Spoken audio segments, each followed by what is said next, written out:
So how do I start streaming for certain? Better make sure I'm not already. If I am, hi, and welcome to the show.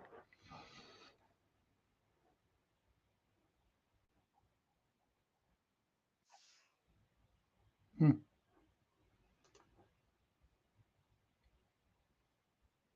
Oh, I'm not already.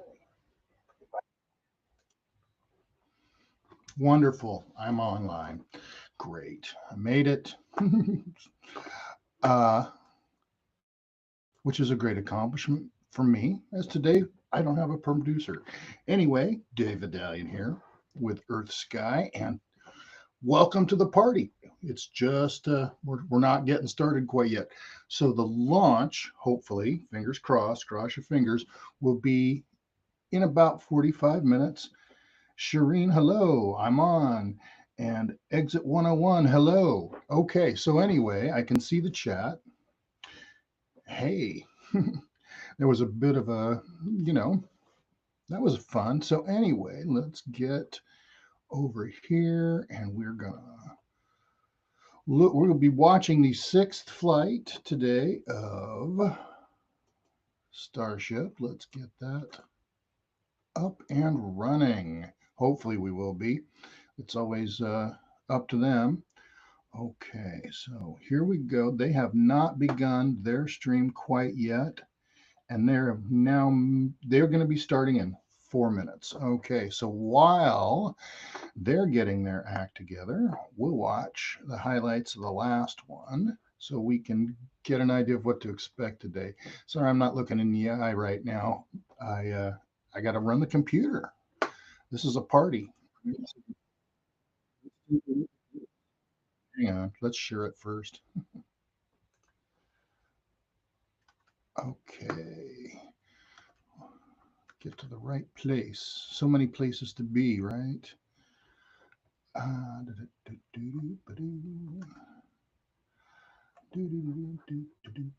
Sorry about that. I don't mean to hum at you. Okay. This time for sure.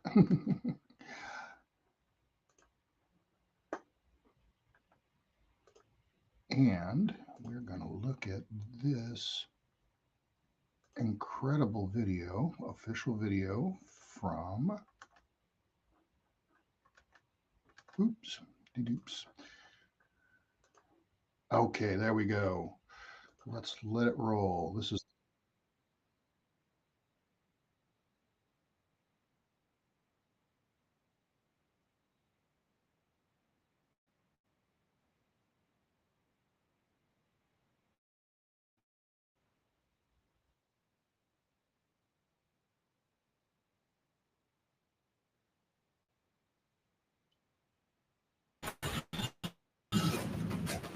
all right. Hopefully you guys can see that.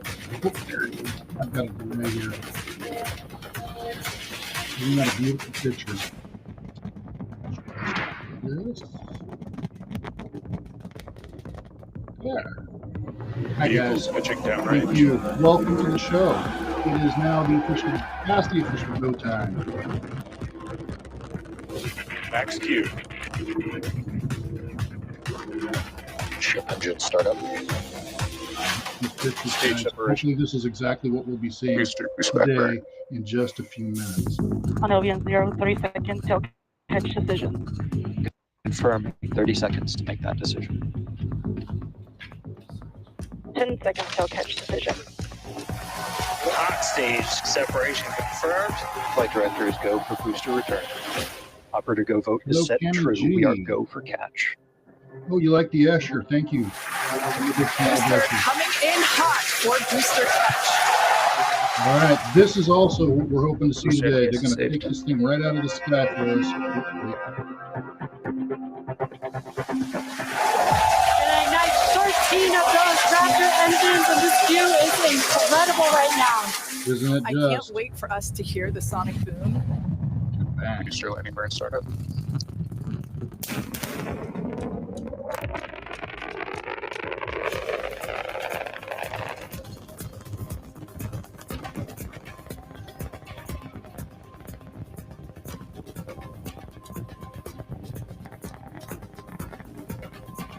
I'm getting goosebumps, guys. I'm remembering when we were watching this live. We can see those chopsticks now. This is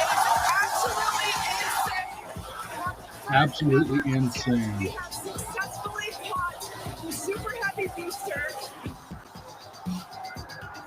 Crowd goes wild.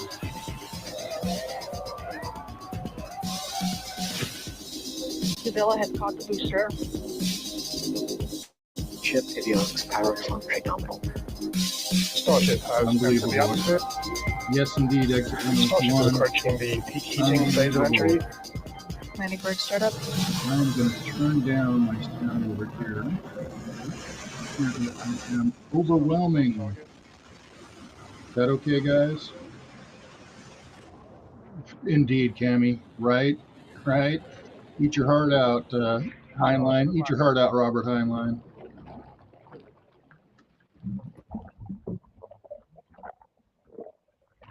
I can watch it over and over again. Except we've got another one to watch today instead. Welcome, Wyoming, Cheyenne. Okay, there's that. So anyway, well, you can see what I've been watching: Dune and Starships. Dune and Starships. That's what I've been watching. Okay, back over to my stream so I can actually see what I'm doing. Okay, guys, thanks for joining and welcome to Moonbase Dave up here on the surface of the moon. Just kidding. I am actually in my treetop escape. Oh, speaking of treetop, I've got a what we call them blue jays. It's not a blue jay, really, not in the true sense, not in the eastern United States sense, right outside my window. So that's pretty cool. Anyway, I am upstairs. So a lot of birds and a lot of cuckoos up here. Anyway, today what we are doing is we are going to be watching along as SpaceX puts the Starship into orbit, or it's a suborbital flight, for hopefully the fourth time, I think. I don't think they made it the first two. You guys can correct me in the comments if I am not correct. I will be trying to watch the YouTube comments and talk to you. And I won't be all alone, not for the whole thing.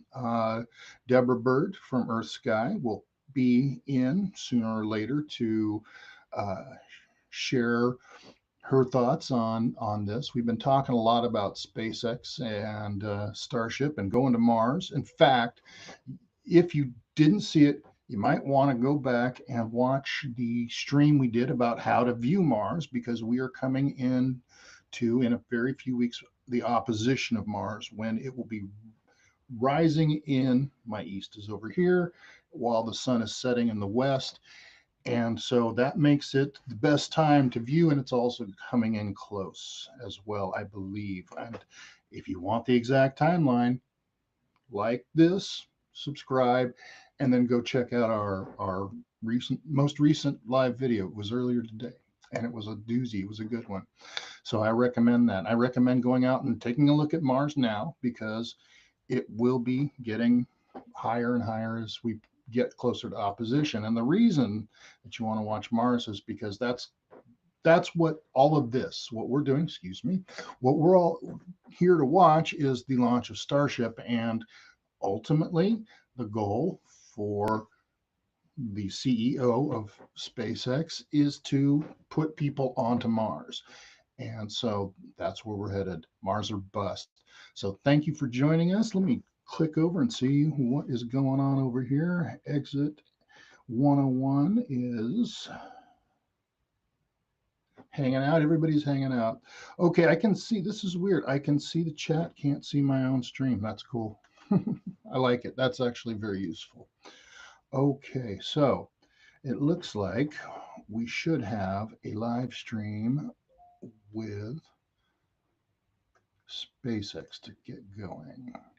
So let me jump over here and refresh and watch and see if they've stuck to their word. They have stuck to their word. Gateway to Mars.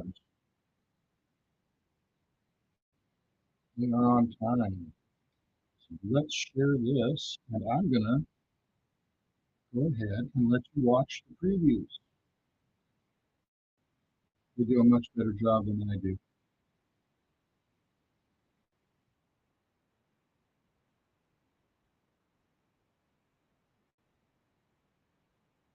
Let me know what the sound is like.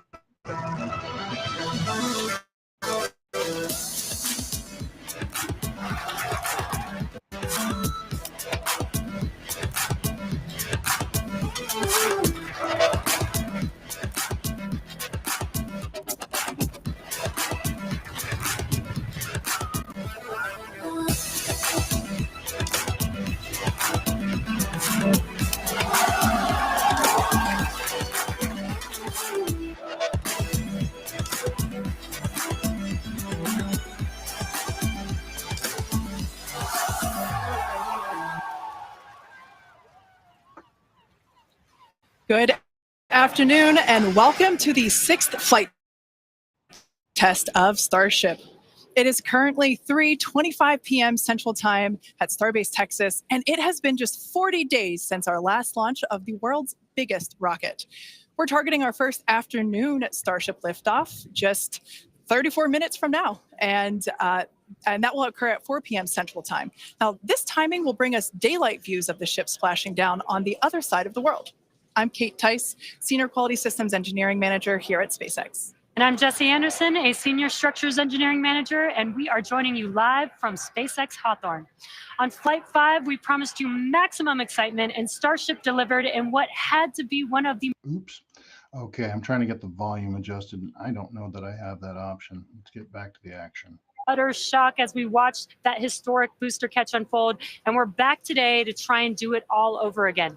As Kate mentioned, it's been just over a month since Flight 5, making this our quickest turnaround yet between Starship flight tests. Our ultimate goal is to get that turnaround time down to hours. Following Flight 5, the SpaceX team went to work, immediately implementing lessons learned into the vehicle and tower's hardware and software systems for Flight 6. This is what rapid iteration looks like. We gather real data from these test flights and turn around and fly again as soon as possible. This is the process that is bringing us the rapidly reusable Starship that will soon be taking us to the Moon and Mars. Flight 5 proved that we can safely bring the booster back to the launch tower, which is a key factor in driving rapid reusability, and land ship with a high precision splashdown in the Indian Ocean. We'll be taking you through today's test objectives in just a moment, but first let's check in with Dan, who is on the ground just a few miles from the pad at Starbase with the best views. How's it going, Dan?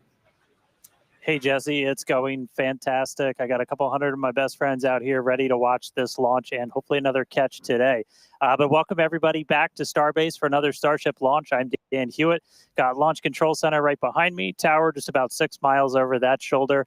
It has been a pretty quiet countdown. Not a lot of chatter on the loops right now as we are into prop load, and we are counting down to the very top of our window at 4 p.m. Central Time, so just about 32 minutes from now. Right now, the range is projected to be clear by then. We've got our assets out there making sure land, air, sea, everything around the launch pad and then our flight path are clear before we give the final go to liftoff today. We got through the weather poll. Everything was looking great. A little breezy today, but well within our constraints for both launch and catch criteria. And as you can tell, we're loading propellant onboard the vehicle. You can see those white frost lines starting to tick up as we're putting the cryogenic, the liquid methane, and liquid oxygen out to both of those vehicles. The ship prop load started at about T-minus 49 minutes, and then the booster followed just a couple minutes after at about T-minus 41. We're almost halfway full on ship, just about a third on booster. Those are both going to continue until we're about 3 minutes, 20 seconds before liftoff on ship. And then the booster is going to close out at about 2 minutes and 50 seconds. So we pretty much are loading up right to that last possible minute, keeping it as dense and cold as possible, and then getting off the launch pad. The countdown startup sequence, everything will look very familiar if you watched Flight 5, assuming you did. but you're going to see the engines start to ignite at about 3 seconds before liftoff. They're going to start up in 3 different groups. First, those center 13, then 15 of that outer ring, and then those final 5, bringing all 33 Raptors online. After that, we'll see about a second later, and then it'll lift off. So a couple seconds from first light until motion. As usual, we can hold at T-minus 40 seconds if we have any last-minute issues to clear, anything with the range, anything that triggers on the vehicle. And if we pass T-minus 10 seconds, the deflector fires, and then we scrub, then we're done for the day for at least 24 hours. But weather is fantastic, light breeze, no clouds in the sky, not tracking any hardware constraints to launch today. If we're not able to get off the pad, though, we've got opportunities throughout the week, could be 24 to 48 hours later. But everything looking great. I'm excited to be able to see another one of these get off the pad. Check back in with everybody in just a couple of minutes. Back over to Jesse and Kate. Awesome. Thanks, Dan. Now you could see those 2 towers in the back there in the distance at Starbase. Starbase is really coming along just as rapidly as Starship itself. That second launch tower will be coming online next year, and it will allow us to increase our flight cadence and test even more frequently. And just a few kilometers away from the 2 towers, our cutting-edge 1 million square foot star factory is nearing completion with the goal of producing hundreds of ships a year. Yeah. That's That great, might David. sound crazy, and that's because it Welcome is. to the stream, If you can David. imagine a future where we are flying, catching a fleet of boosters, which is Can the you guys lower hear me portion all right? of the vehicle. That fleet gotta is be on my actually pretty microphone. small compared to the potentially hundreds of ships, the uppermost portion of Starship, that will be flying in that future vision. Yeah, exactly, Kate. Those ships will be staying in space for long duration missions to go to the moon or Mars or become tankers for refueling or any number of other uses. But the boosters will come back and turn Have an around to audio launch issue. the next ship. So in order to hit that production cadence of hundreds per year, we're rapidly building out Star Factory, which is our Starship production facility in Texas. And views of that Star Factory there. Now, this place allows us to move system integration work earlier in the build process, which means more efficiency, higher quality, and ultimately faster production. Starbase is an incredible place to be right now. There really is nowhere else in the world like it. You know, hint, hint, nudge, nudge. Now, what you might be hinting at is the good news is we are hiring. If you love what you're seeing, check out our openings at Starbase. On the engineering side, we're looking for vehicle design engineers across structures, propulsion, and integration. And if you're a hands-on tech, we're looking for integration technicians and welders that can help us hit our goal of building a Starship every 8 hours. Hi, And to Debbie. do that, we need Do you hear builders. me? Yeah, we're definitely going to need a lot of Okay. builders to get that I'm done having a in just microphone 8 issue. hours. This right? one isn't hooked up. Now, beyond that, in order to keep So- Starbase growing, we have all kinds of roles, from baristas to HVAC technicians to EMTs. So chances are, if you're looking, we have a place for you. Visit SpaceX.com/careers to see all of our openings. Every role is critical to the future of Starship. With Starbase growing faster than ever, we can't do it without you. This place is where our future is being built, and that is a future that we are all very excited about. All right, let's dive deeper into the inner workings of Starship and learn more about this flying skyscraper. Starship features 2 major parts, the ship, which has 6 Raptor engines, and the Super Heavy booster, which has 33 Raptor engines. Now, just like flights 1 through 5, the current iteration of Starship is an experimental vehicle flying for development. And with a few planned upgrades, Starship will have 3 times the thrust of Saturn V at 10,000 metric tons of thrust, plus the added Let's benefit see. of Hi, full reusability. Deborah, how are you? Starship 2 will be Good to capable see of you carrying today. more than 100 tons to orbit, and Starship 3 will be able to lift more than Can you hear me all 200 right? tons to orbit. Now, the amount of mass we're Okay, able it to seems launch like per I am rocket still is having an crucial audio to issue. creating a self-sustaining city on Mars. Exactly. And speaking of launch mass, we should probably acknowledge the banana in the room and our today's You secret can payload. hear me? Yes. Okay, so 2 things here. Okay. The first is, remember on Flight 5, we had a giant Mechazilla I can't hear decal you. where the banana Okay. is today. And there you can see that on your screen. Now, that decal is 3 feet tall, which might be hard to tell looking at it on the ship right there, which is why we have a full-scale reproduction of decal here with us so that you can see the size compared to humans. Yeah, it is bigger than you think it is. Like Jesse said, it's 3 feet high, and this is full scale, just like the one that was on Flight 5. Now, it is hard to follow Mechazilla, but I do have one better. Bananas have been used for quick visual comparisons for quite some time, and our teammates thought it was time to bring the venerated yellow fruit to Starship. Today, we're flying Starship's first ever physical payload, which is, as you might have guessed, is...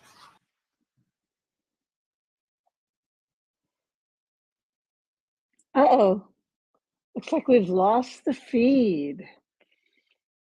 Okay. Well, hey, everybody. I'm Deborah Bird, and we will wait because I'm sure that Dave will be back in a moment. He had the feed on his computer, so we'll wait for him to come back. But we are here waiting for the 6th test flight of Starship. It's taking off from the beach near Boca Chica, Texas. Dave, are you back?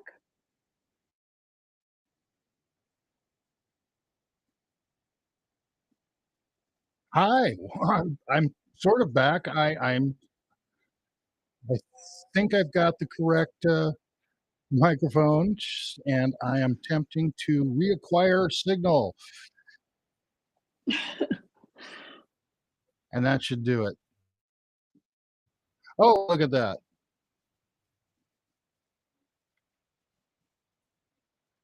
Okay, it should take its time, but it'll be here, according to...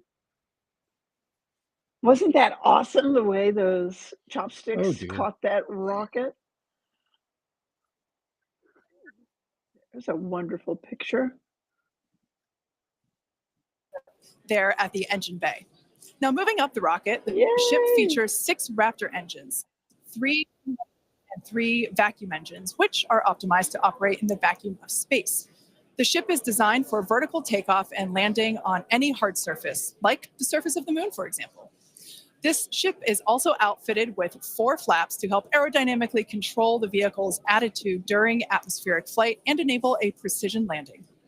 To reach full reusability, the ship must survive re-entry not just once, but multiple times. It took the teams at SpaceX about 3 years to develop the heat shield on Starship, and development for improvements is still ongoing. The ship's heat shield is composed of thousands of hexagonal ceramic tiles designed to insulate the vehicle during atmospheric entry, where temperatures can be as high as 2,600 degrees Fahrenheit or over 1,400 degrees Celsius.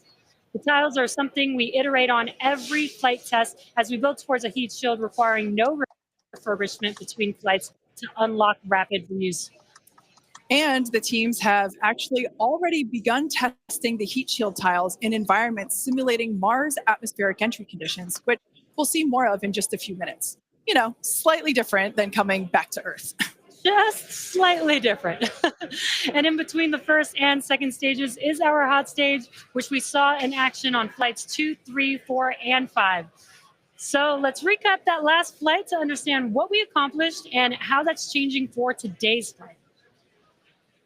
On October 13th, Starship successfully lifted off at 7:25 a.m. Central Time from Starbase, Texas. A gorgeous sunrise ascent that was fairly quickly followed by the hot stage separation maneuver, which we see here, as well as on multiple previous Starship flights. The booster then performed a flip maneuver, boost back burn, and then we jettisoned that hot stage, which you see there. The booster then performed its boost back burn, which brought it back on a trajectory to the launch tower, back to the Gulf Coast. We can see here the booster descending through the Earth's atmosphere. It broke the sound barrier again as it was coming back through. Those Raptor engines relit, and then the moment that made us all lose our minds, the booster came back for a successful first ever catch by the chopstick arms back at the exact same launch tower that it launched from. It was insane. As you can see, we all probably thousands of distinct vehicle and pad criteria had to be met, and thanks to the tireless work of the entire Starship team, we succeeded on that first attempt. And while that all was happening, ship was continuing to coast towards the Indian Ocean. It executed an excellent coast made its way down through re-entry, relit its engines, did that flip maneuver, relit its engines for landing burn, and then splashed down into the Indian Ocean. Now that whole flight test concluded, that splashdown 1 hour, 5 minutes, and 40 seconds after launch. Starship's 5th flight test was one of our most ambitious yet, and as we work to demonstrate techniques fundamental to Starship and Super Heavy's fully and rapidly reusable design. And I think I speak for all of us when I say that seeing the catch for the first time was an extraordinary moment for the entire SpaceX team. We've seen a lot of wild firsts here, but that was truly an epic moment in time. Yeah, we're not forgetting that anytime soon. Certainly one in the history books. Now, today's mission profile is very similar to Flight 5, but there are some differences that we've made that we've incorporated as we prepare for future We're going to see that again today, About guys. 20 minutes from now, Super Heavy will ignite its 33 Raptor engines and lift off from Starbase. About 2.5 minutes into flight, the booster will separate from the ship in a hot stage separation, and we've seen that occur on multiple flights, including Flight 2, 3, 4, and 5. About 2 seconds after that burns, we'll jettison that hot stage. The booster will perform its boost back, flip and boost back maneuver. And we will once again look to return the booster to the launch site for a catch by the tower's chopstick arms. And once again, we will only attempt that if both the booster and tower are healthy after launch. We were successful last time, but we should emphasize that this process is still very new. And this is still just a test, so success is very far from guaranteed today. It's always a possibility that we'll lose the vehicle. It's a contingency that we always plan for. Yeah, exactly. Now, while the booster is doing its job, the ship's 6 engines will remain lit for a few minutes before shutting down and then going into the coast phase. The ship will coast for a total of about 40 minutes or so, reaching a peak altitude of approximately 213 kilometers. Now, one additional objective for this flight during coast is an in-space burn using one of ship's Raptor engines. Doing a burn while in space will build confidence that we can do deorbit burns, which is a key capability for upcoming orbital missions. Now, after the coast phase, the ship will attempt a controlled reentry, and if ship makes it all the way down, we'll once again perform a flip and landing burn before splashing down in the Indian Ocean. Yeah. Now, there are some notable changes to our entry plans for this flight, and they will intentionally push the ship to and very likely beyond its limits. This includes several thermal protection upgrades and operational changes as we prepare for future ship catch and reuse. Today's flight test will also test new secondary thermal protection materials, and entire sections of the heat shield has actually been removed in certain areas. And on top of all of that, we're going to fly the ship at an aggressive angle of attack once it's moving slower than the speed of sound. Now, this means we'll be flying nose down instead of our usual belly flop orientation during final descent. This will no doubt stress the limits of the flap's ability to maintain control, but it will be a chance to get real flight data on what our limits actually are. So, to put it as bluntly as possible, do not be surprised if this is not a smooth flight to splashdown today. We are intentionally looking for how far we can push and discover the vehicle's true limits as we plan for future ship return and catch. And even though ship recovery is not expected today, the telemetry and data we receive all the way to the end is what we're looking for and what will help us get to a rapidly reusable Starship of the future. Now, just like Flight 5, one of our objectives for Flight 6 is attempting to return the booster to the launch site to be caught by the tower. The booster for this flight has upgrades to add redundancy across its propulsion system, increase the structural, as well as increasing the structural strength in a few spots. We've also implemented a few changes across both ship and tower to try and speed up the post-catch timeline. Returning vehicles to the launch site leverages the same hardware that we use for stacking ahead of flight, making our infrastructure multi-purpose. And in order for us to achieve that rapid reusability that we keep talking about, we need a quick turnaround. And you can't get much faster than returning the launch vehicle right back there to where it needs to launch from again. Exactly. In this video, you can see our original render of booster catch alongside the actual footage of catch from Flight 5. This video is just mind-blowing to see the predicted versus reality. And just like the last flight for today's booster catch, there are thousands of criteria that need to be met in order to proceed with catch.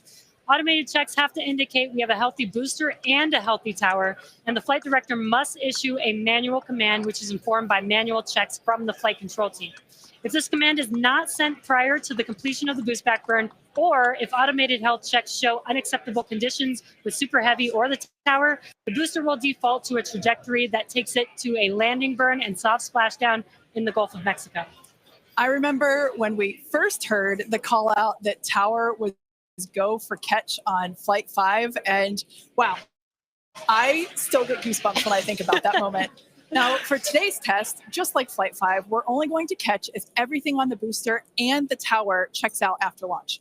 As always, we accept no compromises when it comes to the safety of the public and our team. And so to that end, the area around the pad and the flight path are cleared in advance.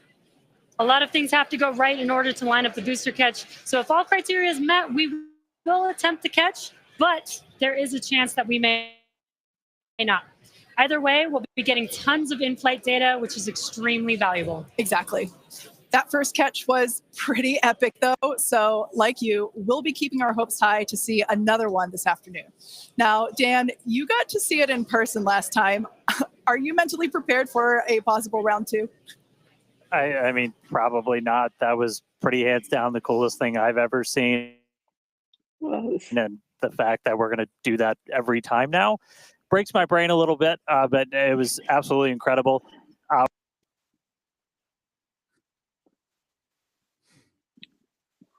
it was incredible.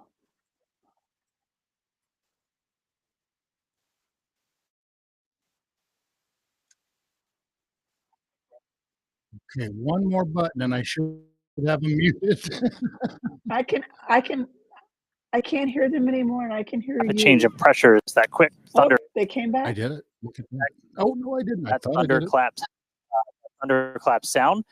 But if you're not expecting came it, it's back. definitely They going to won't get go your away. attention, They and we just were won't able to leave. hear it last time.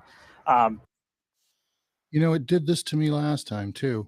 It unmuted itself, and there you go. I think it's a SpaceX advertising thing. I think they do it on purpose. Either that or it was operator error, more likely. Deborah, how Well, are you? I How am are good. you? What a Again, great you still doing well? background. What a great background to be talking against. Oh man,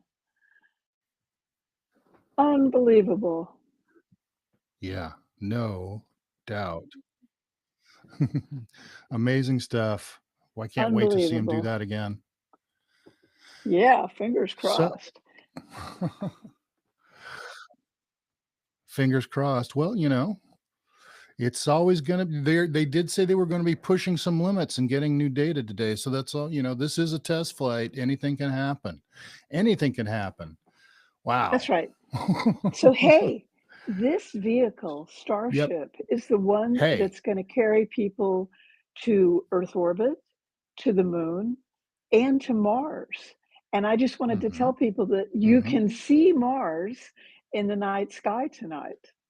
So Mars is coming into the best time of this 2-year period to be seen, and it's going to be visible tonight near the moon. So look out, this is SpaceX How odd that doing you should something. mention This that. is not Look a at the Mars and graphic that moon. they're showing on. That looks like the orbit of the Earth and Mars, Are you doesn't sure it? I that? I wonder if believe that's what it that's. is. I think what a coincidence. Quelle coincidence, huh? Yeah. Wow. Good timing, So that Deborah. Nice inner, work. I know. So that inner So- one is the Earth, and the outer one would be Mars. So we showed a graphic almost just like that in our earlier live stream today when we were talking about how to see Mars in the night sky. So what's going on is that Earth is in that smaller orbit around the sun. Wow. It's about Speak to of the red catch planet. up to Mars. Yeah, check it out. That is so cool. Isn't that amazing? Yes. Isn't that? You know, the first person who is going to set foot on Mars is already alive.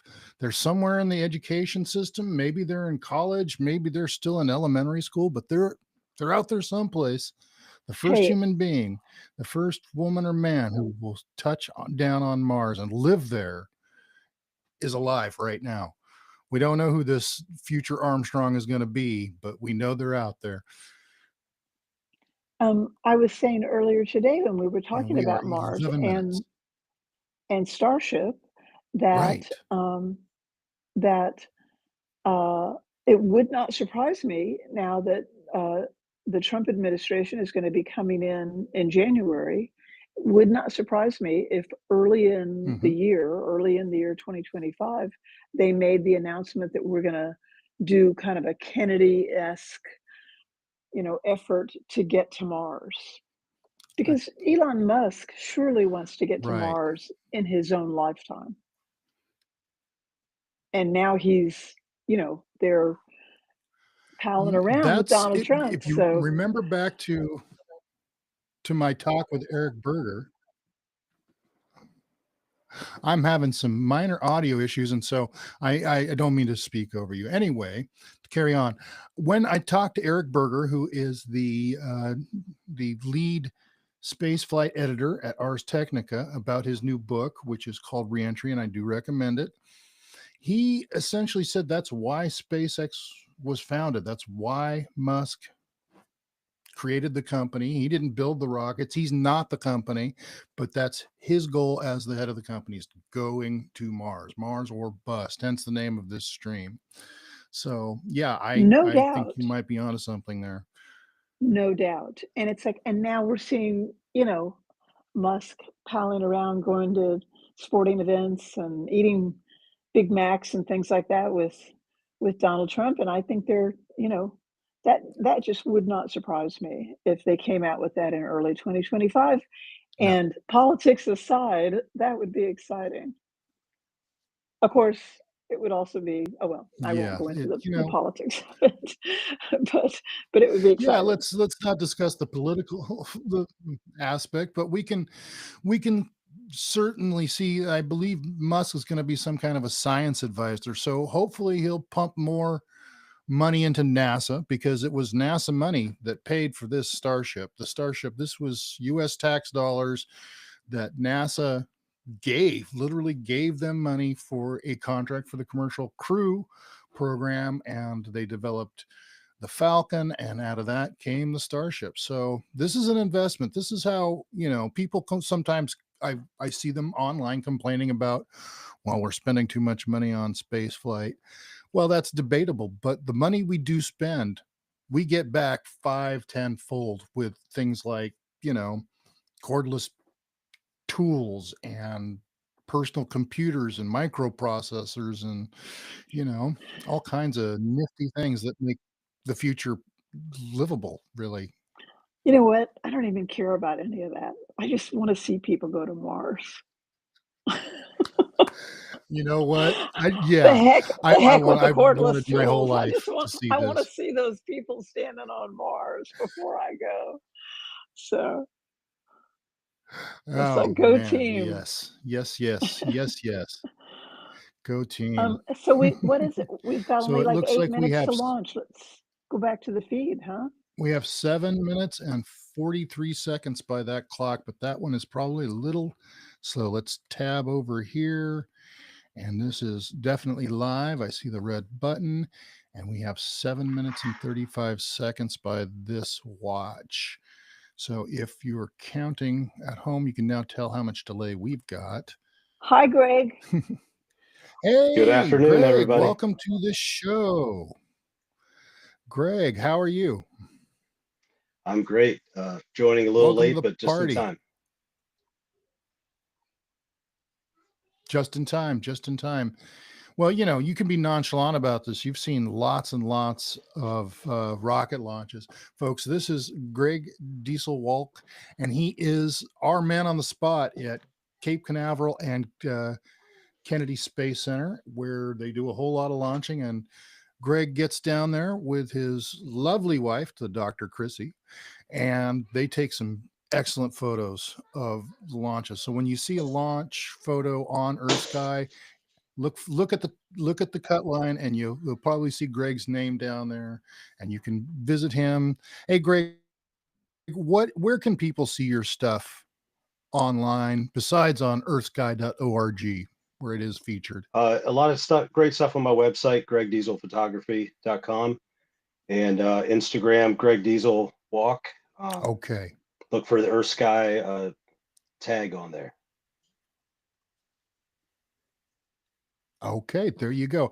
Hey, you know what? We're getting awfully close to launch time. Should we turn the audio back on so we can listen in for a Absolutely. while? Okay, I see Deborah nodding vigorously there. So here we go. Welcome, Greg. Central. So toss it back to you guys one more time. But fun part about to start, we are a little under 6 minutes away from launch. There we go. Fun. All right. About to so start. we are continuing to progress now at 5 minutes and 43 seconds until liftoff. Now, once we pass the T-minus 40-second mark, a number of events are going to occur in rapid succession. The ground spin and ignition systems will come up to flight pressure, and the ship will go on to internal power. And then after that, the quick disconnect, or what we call the QD arm lockout, is removed in preparation for retraction shortly after T0. Once we pass minus 40, we refill the deflector's water tanks as well as the propellant storage tanks over at the tank farm before we're able to make another attempt. Now, it is just so unbelievable that it's just been only a little over a month, and we are just a few minutes away from Flight 6. The crowd here is building up.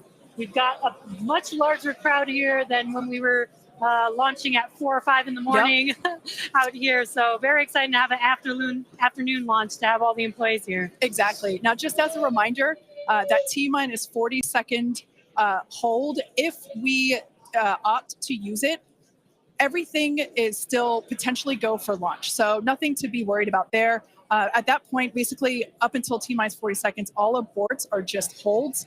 This would allow the team to wait for final checkouts to assess propellant levels, engines, avionics, vehicle pressurization, range, weather. Occasionally we've had shrimp boats lingering in the past, but that doesn't sound like that is the case today. Yeah, not today. No shrimp boats, which is great. Everything so far is looking good. We're getting really excited here, just a few minutes away. We're going to go back, send it over to Dan in Starbase. How's it going, Dan? It is still going great. Just coming up on about 3.5 minutes away, so we should be done with our prop load on ship momentarily. And about 30 seconds later, we'll close out on booster. Our flight control team on board, or in the building just behind me, not on board. Some of them might wish they were on board. Flight control team in the building behind me, they're going to have a lot of work to do right after we lift off, as we still have a lot of manual checks that happen on the tower prior to the flight director, who's going to be Tristan Pierce again today, giving a manual command to bring the booster back to the launch site. And the tower did just incredibly well on the last flight. We didn't lose any of our required redundancy for a catch. So we're hoping to see that again today. A lot of the team, really putting armor on the tower, making all of those things work, played a huge role in making that catch possible, and looking forward to hopefully seeing that happen again. And of course, sending our first payload to space. You can see the banana. It's very tightly secured, but I assure you it does have some room to float around. So once we're in a zero gravity environment, we should see our first Starship zero gravity indicator putting on a little bit of a show. And that's looking right in. That's where we're going to have Starlinks. That's our PEZ deployer. So getting its ride to space. So coming up on about 2.5 minutes, we are closing out on all of our prop load. Just heard that our fill drains are starting to close. So that means we're no longer going to be flowing propellant into the booster and the ship. We're going to do what's called pushbacks. So all of that propellant in the ground systems is going to get pushed back to the tanks, clear out everything around the pad right before we light those 33 engines and take off. Just quick reminder, you're going to see fire start at the bottom. You're going to see the deflector start at about 10 seconds before launch. Lots of water to help dissipate all that heat, all that sound. And then the engine starting up in 3 different groups. And then about a second after T0, we should see liftoff. About 2.5 minutes into the flight, a little bit longer, we'll see hot staging. And that's when we're going to be listening really close on those loops to see if we're going to be bringing the booster back for a catch today. Do always want to caution, it's never a guarantee. We've done this once. We'll see if we do it again. We're only going to do it if the booster and the tower are looking really good before we attempt to bring it back here. But Coming up on a minute, not tracking any holds on the board right now. So as long as we don't have any last second things, which do happen. All right, flight director just confirmed T-minus 1 minute. The crowd goes wild. Key moment to look at in 10 seconds, that T-minus 40.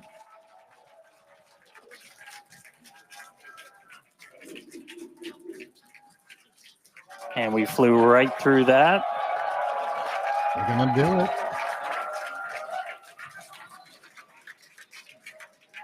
Flight directors go for launch. All right, we're now T-minus 20 seconds until liftoff of Starship Flight 6.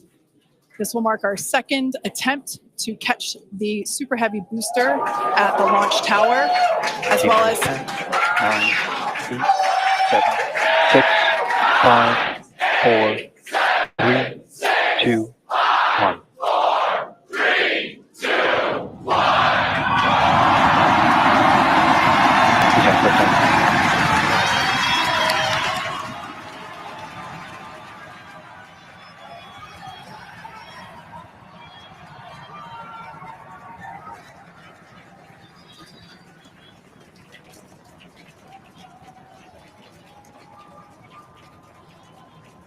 Vehicle is pitching downrange.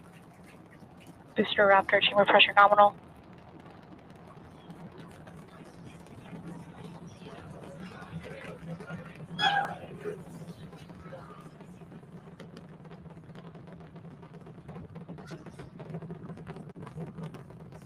Booster and ship, avionics, power, and telemetry nominal.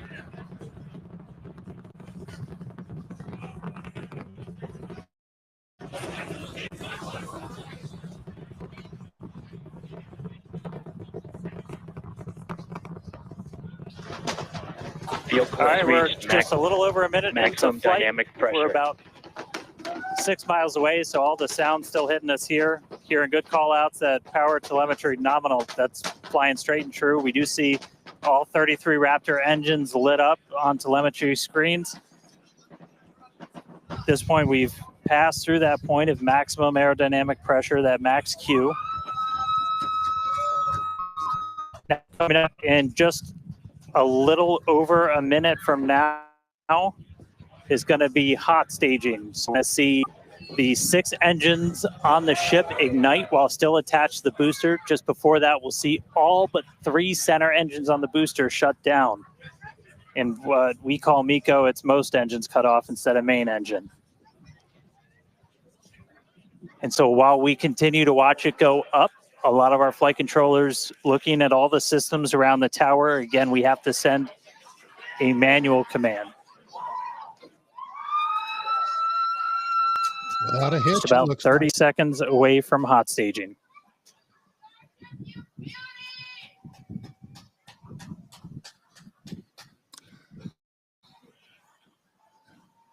Well, I'd ask you if you've ever seen anything like that in your life, Greg, but I believe you have. It's You got your mute It's on. always an exciting display, no matter how many times you see these launches. And we heard the tower is go for catch. Booster engine cutoff. The return flag is set for true. Ship engine startup. Okay, they're going to try and catch Stage it. separation. Here we go. All right, hot staging confirmed. 6 out of 6 lit on the ship. Booster boost back going. We heard that we are go for catch. Kate, Jesse, take it the views. Hopefully I got a booster coming home real soon. Wow, from our view here, Dan, great views of planet Earth behind that Super Heavy booster. Right now it is performing the Ship boost chamber back pressure burn. nominal. Good news there, telling us that the pressures inside the ship are good. That is the second stage or the upper portion of the vehicle. Follow along with the telemetry on the bottom of your screen. Yeah, booster is currently, Super Heavy is currently in its boost back burn. This boost back burn, Avionics, power, telemetry nominal. this boost back burn lasts just a little bit over a minute. So we've got a little, approximately 30 seconds left. We've had shutdown of that boost back burn. Up next will be hot stage jettison.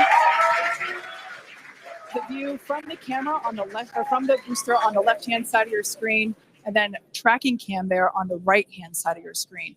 We'll see those grid fins. Booster offshore divert. And we can also see that the hot stage has been jettisoned. Yes, visual confirmation of that there on your screen, which is great.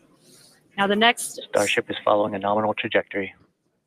The next step for booster is going into that landing burn. Again, it'll light up 13 of those engines and then pare down to 3 engines right before booster catch. All right, now just real quick, we did hear the call out, booster offshore divert. Unfortunately, that means that we are no-go for the catch. No catch. As we said before, both the tower and the vehicle, as well as the operators on console, have been actively evaluating the commit criteria for that return to the launch tower.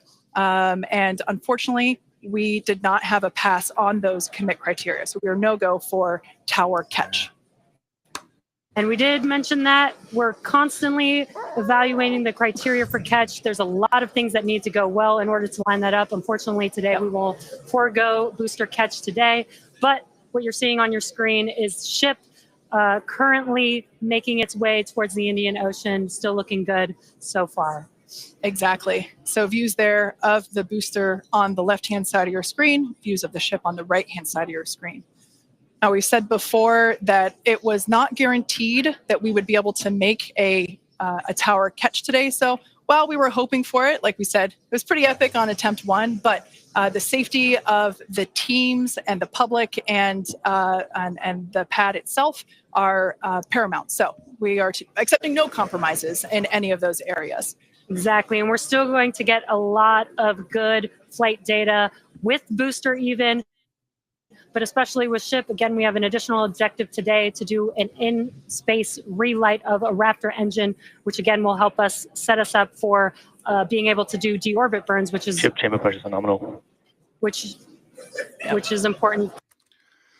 Okay, I thought I would give us a chance to talk for a while. Wow, what a view, huh? That was looks like the my goodness. Oh, and here comes the back burn. Yeah, they're gonna land her in the ocean. I assume, like all vessels, that it's a her. It used to be that the launch was the exciting thing, and now it's like, I want to see him catch that rocket. You know? Oh, I know. I was looking forward to that so much. It's a Me it's a bit too. of a there go the engines. That was such a smooth takeoff and just perfect stage separation. Everything turned off and came back on as it should. And they did exactly what they planned. Look at that. That is the second most amazing thing I've ever seen in my life, right after catching one out of the air. That's wild. Okay. And there goes the top stage, zooming around the planet. It's going to be going for a while before it comes back down and lands. Hopefully, that's what it's going to do. And they're going to relight the Raptor engines in space. And yeah, sure you heard them talking about that. That'll be a technical accomplishment. So basically all we'll see is just the engine come back on. And that they're top still burning stage, now, so. That top stage doesn't have as many of the Raptor engines as the bottom stage, right? It has fewer. The bottom stage. Okay, so there. Let me think about this. There are 2 different kinds of engines on Starship. That has vacuum rated engines, and then the other variety. And I believe that we're talking about relighting a vacuum rated engine, which would be those 3 center engines that are burning now. I believe. You know what? I can double check that very quickly. So.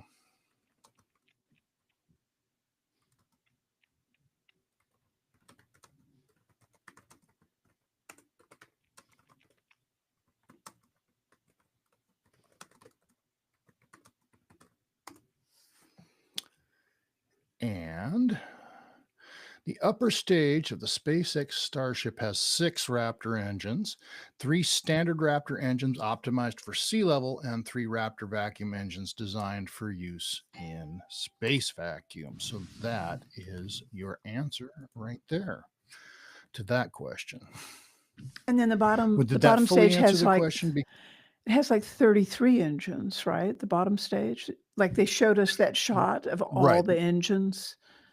Yeah, all the different right. engines. And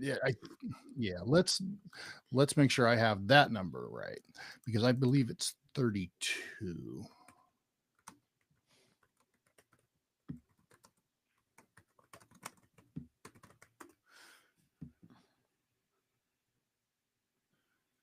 You could probably just sit there and count them. No, you're absolutely right. It's 33. It is 33 engines, and they are all standard Raptors. So those are not the going into space variety. Those are the getting off the ground variety, for obvious reasons, I guess. Right. So, And so when that upper stage of Starship, say it goes, and yes, when that upper stage of oh, I'm Starship, sorry. I'm just listening. say it goes to the moon, will it land? Is it going to land upright on the moon? Is that what's going to happen? Yeah. Does it have that That's capability to exactly, that's land the on the moon? plan. And so, That's amazing. yes, it does. In fact, that's why you can't splash down on the moon, and you can't use the moon's atmosphere, which it doesn't have one of. Well, it has a very, very thin, very shallow atmosphere that is practically not there at all. And so you can't use that to slow down. You can't do atmospheric braking, which you would do with, like, say, a capsule from the Apollo era, or one of the recent, the Dragon lands that way. Anyway, so you can't do that kind of thing. What you have to do instead is come in, with your main engines facing down on the planet, and you blast away and you land on the planet. And then you have to have enough fuel to get back up, or you have to refuel on the lunar surface. So that's how they'll do that. And that's always been the plan, was that the Starship would be the Artemis vehicle that would actually take the astronauts to the surface of the moon and back. And so we're now at a stage where they're debating whether or not to continue with the Space Launch System. That's the SLS. Oh, I thought they pardon me. had canceled that. And so have I they think outright canceled it? I Okay. think I So, heard they canceled it. okay. I think I heard Yeah, that like I heard yesterday or something. And something. yeah, it was very recently in the news, and I was under the impression it was a still up for debate, but apparently they made the call, and in my opinion, that's probably Yeah, I'm no okay. expert So yeah, it on says here that on the rockets, but they plan to that's what I cancel it. thought I heard. Yeah, you're right. You're right. And so the cancellation is either happened or is in the works. And Right. the reason for that being that it's been outperformed, quite frankly. It was expensive. It was there to, to make sure that the people who built the space shuttle, which was the STS, had jobs, and we were producing, we were continuing on the way to the moon. And then in the meantime, they started the commercial crew launch program, they being NASA. And so that's how we ended up with this. That's how Blue Origin is being funded. And they've got a new rocket coming out called the New Glenn, which is going to be hopefully kind of trying to compete with the Falcon at that level. And also there's Rocket Lab, which is a international company, but I know they have headquarters here in California, but they're also based in New Zealand. And so I think that's where they're launching mainly from, although I do see occasional launches stateside. So they have a really good program going over there. And it's a very, their idea is 100% reusable rocket as well. They were the ones who were attempting to catch the boosters out of the air. So the parachutes would open, and they had a helicopter that was going to swoop in and snag the line between the rocket and the helicopter. And they tried it a few times, and they, for, Did they kill anybody? just I not hope not. a safe idea. No, That sounds like a nobody great way to got hurt. bring down a helicopter. It's a brave new world, as it were, as we enter the final frontier, and you're going to see some people taking some crazy risks, frankly. No kidding. To get Star Trek-y on it. Let's hear what they're saying, Dave. We're standing by for something. Sure. Let's get back to the audio over there.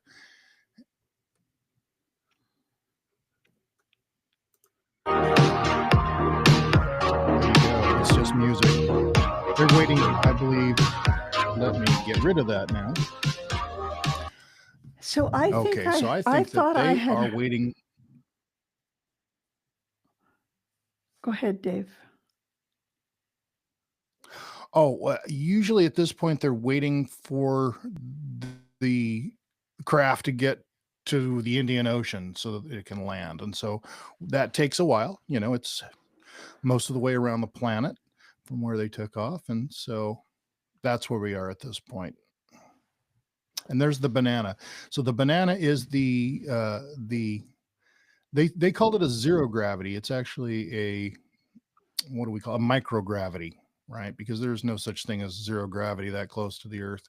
When you're at the space station, you're still experiencing 90% of the force of Earth's gravity. It's just that you and the space station and the people with you and everything in the space station are all falling at exactly the same rate, which just happens to be the forward speed, the velocity, where you just miss the planet as you go by. So I heard that Starship can carry 100 passengers. Is that right? That's one of the configurations that they have planned for the future. And, if you're taking a work crew up to the lunar surface, or you want to get a lot of people from one side of the planet to the other in a hurry for some reason, that would be a great way to get it done. So I live in Texas, as you know, and I've tried twice now to go down to Boca Chica and see a Starship launch. And both times that I tried, they did not launch. So I got to get back down there and see the launch and hopefully see them catch that thing with those chopsticks. That would be so cool. But I mean, it was fun to go down there and just see it, even though it didn't launch. But wow, a launch would be amazing. Being around the atmosphere of Starbase, is, I imagine, a very cool thing, like it is being at Vandenberg or going to Cape Canaveral or Kennedy, or even to Johnson, more closer to your place. They don't launch the rockets there, but they do have a rocket garden, and they have a shuttle there, and they have a lot of really cool stuff to see and to do. But there really isn't anything like actually feeling this. When the rocket is going up, it's beating you. It is, and you can feel it, and it's just a rumbling of the entire environment around you is shaking. And if it's really powerful and you're close enough, your vision might get a little wobbly, and so it's quite the experience. And then they have, of course, they're going to go supersonic, so you get those booms. And with this thing going out, you get a set of booms, and coming back, you'll get another set. So yeah, one of the launches that we tried to go to, we did not see the launch. They did not launch, and so we left there and we went back over into the town and went to breakfast. And the waitress in the restaurant said, and this was like maybe 5 miles from Starbase on the beach there. And the waitress said, "Oh yeah, when they launch, we can feel it from here." So even 5 miles away, it's still shaking the building. Well, it's likely that, the rockets are going right overhead, right? Because they have to head basically due east from the launch site. So that's not entirely it's unexpected. West, though. The town is west. Oh, is it west? Well, there you go. That's even more impressive then, isn't it? Yeah, Okay, it's let's west of see the if we launch can't site. figure out where we are in the timeline. All times being approximate. I am glancing at the SpaceX site, which has suddenly decided not to cooperate. Okay. All right, landing burn. Okay, so we are looking at just the upper stage stuff is all we're going to see from here on out. What do you think, Deborah? Shall we continue with this, or I have what been should we? working since 4 o'clock this morning, so I'm ready to go do some serious vegging out. Yeah. Okay. Well, I think we'll go ahead and leave people with this lovely image of a banana floating in Earth orbit or in Okay. suborbit, because they're going to come down before they get all the way around the planet. And we're going to thank everybody for joining us. And we're going to remind them that we will be back here, or rather, Deborah will be back here on Friday at, is it 12:15 Central Time, which 12:15 if Central my Time. calculation 18:15 Universal Time. Oh, we lost our banana. And so anyway, hopefully SpaceX didn't lose their banana. That's what really matters. Come back and watch Deborah. Will Dr. Young be joining you? Yes. Okay. Yes. So, all right. Alex is our heliophysicist. He is an expert on the sun, and he shares all the latest news, and Deborah joins him, and they have some great graphics, and you're not going to find this anywhere else. This is the only place, as far as I am aware, on the internet, you're going to find this kind of content, guys. So I recommend you show up. It's really, really educational and entertaining. And if you don't want to listen to us talk, intersections. just come to look at the pictures, because we see the most amazing pictures of the sun. Oh yeah, I got to drop in the other day, and man, I was dazzled. The sun The dazzled animation me. Go figure. stuff coming off the sun and just Those flares. Soho and, images, and yeah, it's stuff amazing. spitting out, and sometimes you get a comet whizzing past, and it's a shooting gallery out there. It's great to have a ringside seat for that. So anyway, you don't want to miss that. So what you should do is subscribe to the EarthSky channel, and we're looking up, we're looking down, right? There's one Earth, there's one sky, and we're EarthSky. And thank you so much for joining us. Like, subscribe, share this around. Come back on Friday, come back on Monday. We'll have another guest to interview for you. Always a pleasure.